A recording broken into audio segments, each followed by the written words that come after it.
আমার ইউটিউব বাংলা সংবাদ চ্যানেল এক নজরেতে আপনাকে সুস্বাগতম।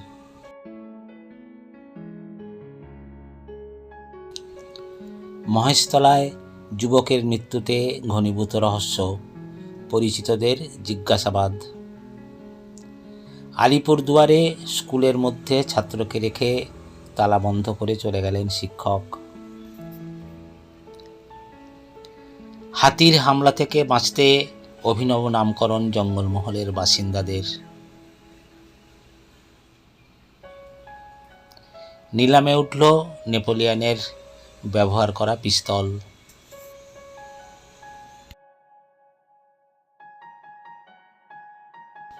সবাইকে অসংখ্য ধন্যবাদ জানিয়ে আজকের মতো সংবাদ পড়া এখানেই শেষ করছি। নমস্কার।